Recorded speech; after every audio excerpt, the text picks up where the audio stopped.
উপদেষ্টা হাসান আরিফের বর্ণাঢ্য জীবনের অবসান, সহকর্মীর মৃত্যুতে মিশর থেকে বিমানবন্দরে নেমেই হাসপাতালে ছুটে গেলেন প্রধান উপদেষ্টা।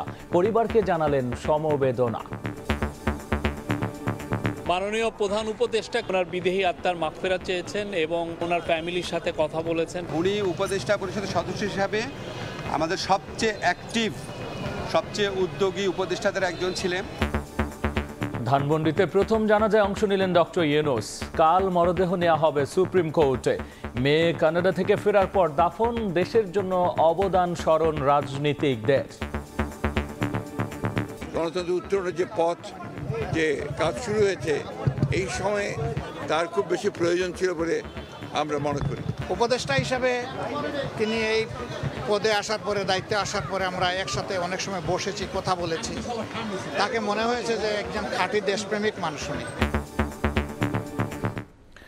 দেখছিলেন প্রধান শিরোনাম। রাতের সময় সঙ্গে আছি আমি গোলাম রাব্বি। এবার অন্যান্য শীর্ষ সংবাদ। জুলাই গণহত্যায় বিচার করতে না পারলে তা হবে অন্তর্বর্তী সরকারের বড় ব্যর্থতা, বললেন সার্জিস।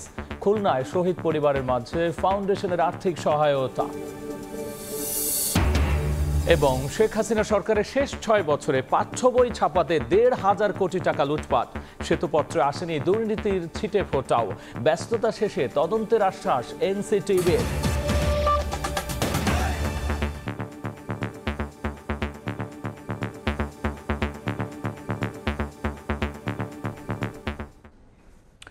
চলে গেলেন অন্তর্বর্তী সরকারের ভূমি, বিমান ও পর্যটন উপদেষ্টা AF হাসান আরিফ। দুপুরে রাজধানীর ল্যাবেইড হাসপাতালে মারা যান তিনি। বাদেশা ধানমন্ডিতে হয় প্রথম নামাজে জানাজা। কাল মরদেহ নেওয়া হবে হাইকোর্ট প্রাঙ্গণে। তার মৃত্যুতে শোক জানিয়েছেন প্রধান উপদেষ্টা ডক্টর মোহাম্মদ ইউনূস। মিশর থেকে ফিরেই তিনি ছুটে যান হাসপাতালে। হাসান আরিফের বর্ণাঢ্য জীবন নিয়ে স্মৃতিচারণ করে রাজনীতিবিদরা বলেছেন, খাঁটি দেশপ্রেমিককে হারালো বাংলাদেশ।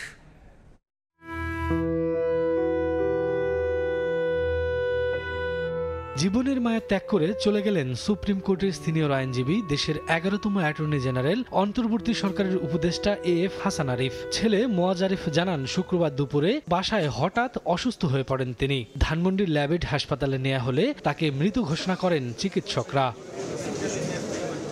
খবর পেয়ে D8 সম্মেলন শেষে মিশর থেকে দেশে ফিরেই হাসপাতালে ছুটে যান অন্তর্বর্তী সরকারের প্রধান উপদেষ্টা ডক্টর মোহাম্মদ ইউনূস। শোক ও সমবেদনা জানান পরিবারের সদস্যদের। গত 4 মাস এই ইন্টারিম গভর্নমেন্টে উনি প্রত্যেকটা ডিবেটে খুবই পার্টিসিপেট করতেন। প্রত্যেক বিষয়ে ওনার সুচিন্তিত মতামত উনি দিতেন। হাসপাতালে ছুটে যান বিএনপির মহাসচিব। দেখা করেন হাসান আরিফের পরিবারের সদস্যদের সঙ্গে। সজ্জন মৃতভাষী হাসান আরিফের মৃত্যুতে শোক প্রকাশ করেন মির্জা ফখরুল। ল্যাবেইডে আসেন জামায়াতের আমির ডক্টর শফিকুর রহমানও। তিনি বলেন, খাঁটি দেশপ্রেমিককে হারালো বাংলাদেশ। এই সময়ে তার খুব বেশি প্রয়োজন ছিল বলে আমরা মনে করি। আমি ব্যক্তিগতভাবে আমার একজন বিশিষ্ট শহীদকে হারিয়েছি, আর দেশ হারিয়েছি একজন দেশপ্রেমিক মানুষকে। তাকে মনে হয়েছে যে একজন খাঁটি দেশপ্রেমিক মানুষ উনি। আল্লাহর দরবারে দোয়া করি, জীবনের এই সফর তিনি শেষ করলেন, অনন্ত জীবনের সফর তার শুরু হলো। এই সফরে আল্লাহ তাআলা তার বান্দার প্রতি রহম করুন। হাসান আরিফের মৃত্যুতে হাসপাতালে যান তার দীর্ঘদিনের সহকর্মী, শুভাকাঙ্ক্ষীরা। ছিলেন অন্তর্বর্তী সরকারের উপদেষ্টারাও। উনি উপদেষ্টা পরিষদের সদস্য হিসাবে আমাদের সবচেয়ে অ্যাক্টিভ, সবচেয়ে উদ্যোগী উপদেষ্টাদের একজন ছিলেন। ওনার উপরে খুব নির্ভরশীল ছিলাম, আইন সংক্রান্ত অন্য সমস্ত যে কোনো কিছু ব্যাপারে। উনি অত্যন্ত আন্তরিকভাবে এবং অমায়িকভাবে আমাদেরকে হেল্প করেছেন এই সম্পূর্ণ সংস্কার প্রসেসটা করতে। বাদ এশা ধানমন্ডির বাইতুল আমান জামে মসজিদে অনুষ্ঠিত হয় হাসান আরিফের প্রথম নামাজে জানাজা। জানাজায় অংশ নেন সর্বস্তরের মানুষ। শনিবার হাইকোর্ট প্রাঙ্গণে হবে দ্বিতীয় নামাজে জানাজা। গত 8 আগস্ট অন্তর্বর্তী সরকারের উপদেষ্টা হিসেবে শপথ নেন হাসান আরিফ। 2001 থেকে 2005 সালের 28 এপ্রিল পর্যন্ত অ্যাটর্নি জেনারেলের দায়িত্ব পালন করেন তিনি। এছাড়া ফখরুদ্দিন আহমেদের নেতৃত্বে তত্ত্বাবধায়ক সরকারের আইন উপদেষ্টা হিসেবে দায়িত্ব পালন করেন সিনিয়র এই আইনজীবী। শফিকুজ্জামান রুবেল, সময় সংবাদ, ঢাকা। এবার এক নজরে দেখে নেব আইন জগতের উজ্জ্বল নক্ষত্র ও অসামান্য ব্যক্তিত্ব AF হাসান আরিফের বর্ণাঢ্য ক্যারিয়ারের কিছু অংশ। এএফ হাসান আরিফ, জন্ম 10 জুন 1941 কলকাতায়। 1963 সালে কলকাতা বিশ্ববিদ্যালয় থেকে আইন বিষয়ে স্নাতক ডিগ্রি অর্জন করে কলকাতা হাইকোর্টে শুরু হয় পেশাগত জীবনের পথ চলা। 70 দশকে যোগ দেন ঢাকা আইনজীবী সমিতিতে। এরপর আইন অঙ্গনে নিজেকে প্রতিষ্ঠিত করেন হাসান আরিফ। 2001 থেকে 2005 দায়িত্ব পালন করেন বাংলাদেশের 11তম অ্যাটর্নি জেনারেল হিসেবে। প্রশংসনীয় ভূমিকা রাখেন বিভিন্ন গুরুত্বপূর্ণ সাংবিধানিক ও আইনি সংকট নিরসনে। সে সময় দুর্নীতি দমন এবং সুশাসন প্রতিষ্ঠায় সামনের সারিতে ছিলেন হাসান আরিফ। এরপর 2008 সালে হন তত্ত্বাবধায়ক সরকারের আইন উপদেষ্টা। এ সময় জাতীয় নিরাপত্তা কাউন্সিল গঠনের পক্ষে রাখেন জোরালো ভূমিকা। 2024 সালেও ছাত্র জনতার গণঅভ্যুত্থানের পর ডক্টর ইউনূসের নেতৃত্বে গঠিত অন্তর্বর্তী সরকারের উপদেষ্টা হিসেবে নিয়োগ পান হাসান আরিফ। প্রথমে তাকে স্থানীয় সরকার, পল্লী উন্নয়ন ও সমবায় মন্ত্রণালয়ের দায়িত্ব দেওয়া হয়। পরবর্তীতে দায়িত্ব পান ভূমি এবং বেসামরিক বিমান পরিবহন ও পর্যটন মন্ত্রণালয়ের। যেন প্রাসঙ্গিক হয়। আদনান তুর্য, সময় সংবাদ। অভ্যুত্থানে গণহত্যার বিচার করতে না পারলে তা হবে অন্তর্বর্তী সরকারের বড় ব্যর্থতা। খুলনায় শহীদ পরিবারের মাঝে আর্থিক সহায়তা প্রদান অনুষ্ঠানে এমন বক্তব্য দিয়েছেন জুলাই শহীদ ফাউন্ডেশনের সাধারণ সম্পাদক সার্জিস আলম। সরকার পতনের আন্দোলনে দেশব্যাপী নিহত 1000-এরও বেশি শহীদদের পরিবারকে আর্থিক সহায়তা দিচ্ছে জুলাই স্মৃতি ফাউন্ডেশন। এরই অংশ হিসেবে শুক্রবার খুলনা জেলা শিল্পকলা একাডেমিতে যান ফাউন্ডেশনের সাধারণ সম্পাদক সার্জিস আলম সহ অন্যান্য সদস্যরা। অনুদান তুলে দেন 58টি পরিবারের সদস্যদের হাতে। অনুষ্ঠানের শুরুতে জুলাই স্মৃতি ফাউন্ডেশনের সাধারণ সম্পাদক সার্জিস আলম বলেন, প্রতিটি হত্যার বিচার করা অন্তর্বর্তী সরকারের অন্যতম দায়িত্ব। হত্যাকারীদের বিচার করা সরকারের সবচেয়ে বড় দায়। খুনি হাসিনার সাপ্লাই করা অবৈধ অস্ত্রগুলো দিয়ে আমার ভাই বোনদেরকে হত্যা করেছে, তাদের বিচার করা এই প্ল্যাটফর্মগুলোর, এই অন্তর্বর্তীকালীন যে সরকার, তাদের সবচেয়ে বড় দায়। যদি এটা তারা তাদের জায়গা থেকে করে যেতে না পারে, এটাই তাদের সীমাবদ্ধতার এবং ব্যর্থতার সবচেয়ে বড় প্যারামিটার হবে। এ সময় জুলাই স্মৃতি ফাউন্ডেশনের প্রধান নির্বাহী ও শহীদ মুগ্ধর ভাই স্নিগ্ধ সহ কেন্দ্রীয় সমন্বয়ক, খুলনা পুলিশ প্রশাসন ও জেলা প্রশাসনের কর্মকর্তারাও উপস্থিত ছিলেন। আব্দুল্লাহ আল মামুন রুবেল, সময় সংবাদ, খুলনা। কারো কথায় কান না দিয়ে জনগণের আকাঙ্ক্ষা অনুযায়ী দ্রুত নির্বাচনের তারিখ ঘোষণার আহ্বান জানিয়েছে বিএনপি। দলটির চেয়ারপারসনের উপদেষ্টা জয়নুল আবেদিন ফারুক মনে করেন, দেশের অস্তিত্ব রক্ষার স্বার্থেই নির্বাচনের সুনির্দিষ্ট তারিখ ঘোষণা করা দরকার। আর জ্যেষ্ঠ যুগ্ম মহাসচিব রুহুল কবির রিজভী বলেছেন, রাষ্ট্রীয় পৃষ্ঠপোষকতায় দল গঠন হলে কমে যাবে এই সরকারের গ্রহণযোগ্যতা। আওয়ামী লীগ সরকারের পতনের পর অন্তর্বর্তী সরকারের কাছে বরাবরই নির্বাচনের সুস্পষ্ট তারিখ ঘোষণার দাবি করে আসছে বিএনপি। আওয়ামী লীগের নির্বাচন শুক্রবার সকালে জাতীয় প্রেস ক্লাবে জাতীয়তাবাদী চালক দল আয়োজিত আলোচনা সভায় আবারও উঠে আসে নির্বাচন প্রসঙ্গ। বাংলাদেশের অস্তিত্ব রক্ষার স্বার্থেই নির্বাচনের সুনির্দিষ্ট তারিখ ঘোষণার আহ্বান জানান বিএনপি চেয়ারপারসনের উপদেষ্টা জয়নুল আবেদিন ফারুক। আর একটা নির্বাচন যত সম্ভব তারিখটা ঘোষণা করে দেন, তাহলে মানুষের মনে স্বস্তি আসবে, মানুষের মনে ভরসা আসবে।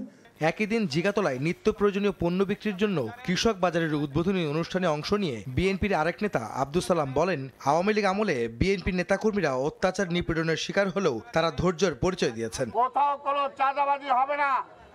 17 বছর না খেয়ে আছেন, দরকার হলে আরো 1-2 বছর না খেয়ে থাকতে হবে। এদিকে মোহাম্মদপুরে জুলাই বিপ্লবের হতাহতদের পরিবারের সহায়তা দিয়েছে আমরা বিএনপি পরিবার। এ সময় দলটির সিনিয়র যুগ্ম মহাসচিব রুহুল কবির রিজভী বলেন, জনগণের প্রত্যাশা অনুযায়ী নির্বাচনী রোডম্যাপ দিতে পারেনি অন্তর্বর্তী সরকার। নির্বাচনী রোডম্যাপ ঘোষণা করলো অন্তর্বর্তীকালীন সরকার, কিন্তু কেন জানি মনে হচ্ছে রোডম্যাপ যেটি দিয়েছেন সেটি একটু প্রলম্বিত রোডম্যাপ। নতুন রাজনৈতিক দল গঠনে ইতিবাচক বলে মন্তব্য করে বিএনপি নেতারা বলেন, রাষ্ট্রীয় পৃষ্ঠপোষকতায় দল গঠন হলে সরকারের গ্রহণযোগ্যতা কমে যাবে। এইটা যেন আবার রাজকীয় দল হয়ে না ওঠে। আহমেদ সালেহিন, সময় সংবাদ, ঢাকা। পরবর্তী সরকারকে অকার্যকর করতে ফ্যাসিবাদের দোসররা ইজতেমা ময়দানে হত্যার ঘটনা ঘটিয়েছে বলে দাবি করেছেন ঢাকা মহানগর হেফাজতে ইসলামের সভাপতি মাওলানা জুনায়েদ আল হাবিব। হত্যায় জড়িতদের বিচার দাবিতে জুমার নামাজের পর মিরপুরে বিক্ষোভ সমাবেশে তিনি এমন দাবি করেন। নিষিদ্ধের দাবি জানান জুবায়ের পন্থীরা। তাবলীগ লীগের যে সন্ত্রাসী দল, তাদেরকে কোনো মসজিদে কার্যক্রম করার সুযোগ দেওয়া হবে না। যাদের বিরুদ্ধে মামলা হয়েছে তাদেরকে গ্রেফতার করতে হবে। ঢাকা মহানগর হেফাজতে ইসলামের সভাপতি মাওলানা জুনায়েদ আল হাবিব বলেন, অন্তর্বর্তী সরকারকে অকার্যকর করতে পরিকল্পিতভাবে এই হত্যাকাণ্ড ঘটানো হয়েছে। ভারতের প্ররোচনায় বর্তমান অন্তর্বর্তীকালীন সরকারকে অকার্যকর করার জন্য, চ্যালেঞ্জের সম্মুখীন করার জন্য কাজটি ঘটাইছে। একই দাবিতে চট্টগ্রামের আন্দরকিল্লা জামে মসজিদ প্রাঙ্গণ, গোপালগঞ্জের লঞ্চঘাট গোল চত্বরে সমাবেশ করেছেন আলেমরা। এদিকে টঙ্গীতে সংঘর্ষ ও হত্যার ঘটনায় মামলার পর বৃহস্পতিবার রাতে সাতপন্থী নেতা মোয়াজ বিন নূরকে গ্রেফতার করে টঙ্গী পশ্চিম থানা পুলিশ। শেখ হাসিনা সরকারের শেষ 6 বছরে পাঠ্য বই ছাপাতে 1,500 কোটি টাকা লুটপাট হলেও শ্বেতপত্রে আসেনি দুর্নীতির ছিটে ফোটাও। শিক্ষা গবেষকরা বলছেন, দুর্নীতিতে জড়িত বোর্ড কর্মকর্তারাই শ্বেতপত্র রচনার দায়িত্ব পাওয়ায় উঠে আসেনি প্রকৃত চিত্র। বই ছাপানোর ব্যস্ততা শেষে দুর্নীতির বিষয়ে বিস্তারিত তদন্ত করার কথা জানিয়েছে এনসিটিভি। শাকির আহমেদের রিপোর্ট।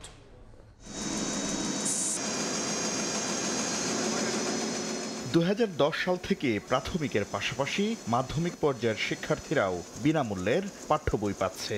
তবে জাতীয় শিক্ষাক্রম ও পাঠ্যপুস্তক বোর্ড এনসিটিভির বেঁধে দেয়া মানের তোয়াক্কা না করেই নিম্নমানের কাগজে ছাপানো হয় বই। সিন্ডিকেট লুটে নেয় কোটি কোটি টাকা। শুধু 2023 সালেই বই ছাপানোর কাজে 266 কোটি টাকার অনিয়ম পেয়েছে মহা হিসাব নিরীক্ষক ও নিয়ন্ত্রক কার্যালয়ের অধীন শিক্ষা অডিট অধিদপ্তর। 2018 সাল থেকে 6 বছরে লুটপাট হয়েছে 1,500 কোটি টাকা।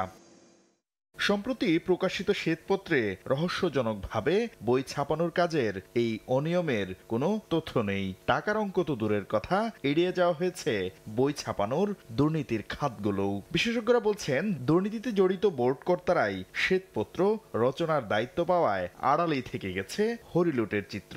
তৃতীয় কোনো পক্ষের মাধ্যমে কাজটি করানো যায় তাহলে নিরপেক্ষতা এবং প্রকৃত ঘটনা বেড়ে আসার সম্ভাবনা অনেক বেশি থাকতো। কিছু বোর্ড কর্মকর্তা ও অসাধু ব্যবসায়ীদের এই লুটপাটের কারণেই বছরের পর বছর মানহীন পাঠ্য বই পড়তে হচ্ছে শিক্ষার্থীদের। যে পরিমাণ টাকা ইনভেস্ট হয় এর একটা বড় অংশ এখানে দুর্নীতি হয়ে যায়। 1200 কোটি 400 কোটি হয়ে যেতে 25% চলে গেল। চলমান বই ছাপার কাজ শেষ হলে এ খাতে বিগত সরকারের আমলের দুর্নীতির বিষয়ে অধিকতর তদন্তের কথা জানিয়েছে এনসিটিভি। বই পুস্তক ছাপানো নিয়ে বেশি ব্যস্ত থাকার কারণে ওই বিষয়ে আমরা এই মুহূর্তে তেমন কোনো কাজ করতে পারছি না। আমরা দ্রুতই কোন খাতে কতটুকু খরচ হয়েছে এবং সেখানে কতটুকু খরচ অপব্যয় হিসেবে হয়েছে এটা আমরা তখন বের করার চেষ্টা করব।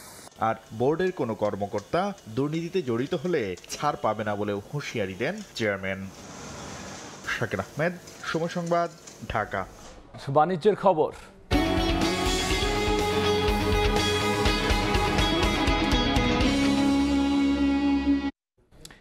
বাজারে শাকসবজি কিনতে যখন ফাঁকা হচ্ছে ভোক্তার পকেট, তখন এসব পণ্য উৎপাদনে দরকারি বালাইনাশক বিক্রি করে পকেট ভরছেন ডিলার আর আমদানিকারকরা।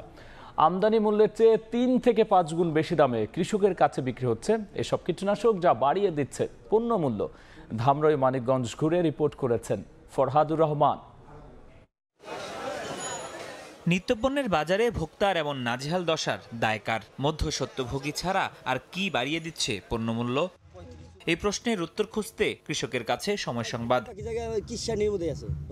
ধামরাইয়ের কৃষক আব্দুর রশিদ, তার দাবি উৎপাদন খরচ বেড়ে যাওয়ায় টিকে থাকা দায়। এক প্যাকেট দানা কিনতে লাগে 1000 টাকা, 800 টাকা, 900 টাকা, 700 টাকা। ম্যাক্সিমাম খেতে যে খরচ ওই লাভে নেই। 15 থেকে 20 বিঘা জমিতে আবাদ করতে যিনি 40 থেকে 50 হাজার টাকার কীটনাশক কেনেন বছরে, তার সন্দেহ বালাইনাশক কেনাবেচা হচ্ছে অযৌক্তিক দামে। কীটনাশকটা যে কোম্পানি বানাইতেছে তার কত টাকা খরচ হচ্ছে এবং ভোক্তা পর্যায়ে আমি কত টাকা কিনতেছি, এই বিষয়টা সরকারের আমি তদারকি করার জন্য বিনয়ের সাথে এবং করজোড়ে আবেদন জানাচ্ছি। রোগমুক্ত ফসল আর ভালো ফলনের আশায় কীটনাশকের উপর ভরসা করেন কৃষকেরা, কিন্তু বছর বছর সেই কীটনাশকের উচ্চ মূল্য প্রথমে চিন্তার ভাঁজ ফেলেন এসব কৃষকের কপালে। ডিলারের কাছে পাওয়া একটি কোম্পানির ইনভয়েসে দেখা যাচ্ছে 400 গ্রাম ওজনের 1 কার্টন বালাইনাশক ডিলার কেনেন 640 টাকায়, যার বিক্রয় মূল্য 2140 টাকা। আর এনবিআর এর তথ্য, এর আমদানি খরচ 418 টাকা। 696 টাকায় আমদানি করা আরেকটি বালাইনাশকের কেজির প্রতি খুচরা মূল্য নির্ধারণ করা হয়েছে ৩,২৪০ টাকা। যদিও ডিলারদের দাবি কৃষকের কাছে বিক্রি করেন অনেক কম দামে। এমআরপি যাই দেওয়া থাক, আমরা ওইভাবেই করি না। এমআরপি ধরে যদি বেশি তাহলে কৃষকের কাছে অনেক টাকা নেওয়া। অন্য কোম্পানির ঘাড়ে দায় চাপিয়ে আমদানি খরচ আর খুচরা মূল্যের এমন আকাশ পাতাল পার্থক্যের ব্যাখ্যা দিলেন ওই আমদানিকারক। নতুন একটা প্রোডাক্ট কেউ যদি বাজারে ইন্ট্রোডিউস করে, লঞ্চিং করে, তাহলে সে দেখে এই প্রোডাক্ট কারা কারা বিক্রি করছে, তাদের প্রোডাক্টে কপি করে, হয়তো 1 টাকা কম 1 টাকা বেশি, এটা হচ্ছে প্রথা। কৃষি অর্থনীতিবিদরা বলছেন কৃষি খাতে সরকারের উদাসীনতার সুযোগ নিচ্ছে অসাধু ব্যবসায়ীরা। বর্তমানে উপদেষ্টা কমিটি তো 10টা কমিশন করছে, কিন্তু কোনো কৃষি কমিশন করে নাই। এগুলি তো কৃষির প্রতি অবহেলা। অযৌক্তিকভাবে বেড়ে যাওয়া উৎপাদন খরচ নিয়ন্ত্রণ করতে না পারলে যৌক্তিকভাবে পণ্যমূল্য নিয়ন্ত্রণ করা সম্ভব নয় বলেও দাবি কৃষি অর্থনীতিবিদের। ফরহাদুর রহমান, সময় সংবাদ, ঢাকা।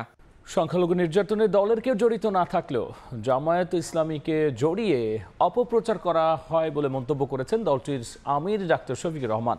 শুক্রবার সন্ধ্যায় রাজধানী মিরপুরে ব্যাপটিস্ট চার্চে খ্রিস্টান ধর্মাবলম্বীদের সঙ্গে মতবিনিময় অনুষ্ঠানে মন্তব্য করেছেন তিনি। আরও বলেছেন, সকল অপকর্মের বিরুদ্ধে অবস্থান নিতে হবে, কালোকে কালা, সাদাকে সাদা বলতে হবে। কেউ অপকর্ম করলে সে কোনো দলের বা কোনো ধর্মের তা দেখা হবে না। জামাত ইসলামী সম্পর্কে কিছু অপপ্রচার আছে। এটা হলো যে আমাদের দ্বারা মাইনরিটি সম্প্রদায়ের মানুষেরা, ধর্মীয় সংখ্যালঘু সম্প্রদায়ের মানুষেরা ক্ষতিগ্রস্ত হন, আক্রান্ত হন। আমি আগেই বলেছি আমরা ফিরিস্তা নই, ভুল ত্রুটি কেউ করতেই পারে, কিন্তু আমাদের সংগঠন সামগ্রিকভাবে এই অপকর্মে জড়িত নয়। বিভিন্ন ধর্মের ভাইদের সাথে যখনই দেখা হয় আমি বলি যে আপনারা সাহস একটু করেন, একটু করতে হবে। সাহস করে সাদাকে সাদা বলেন, কালোকে কালো বলেন। কালোকে চাপিয়ে রাখলে তো ও আলো কুচকুচো কালো হবে, আরও বেশি দুষ্টামি করবে। সে বুঝবে যে এই সমস্ত করার পরেও তার কিছু হয় না।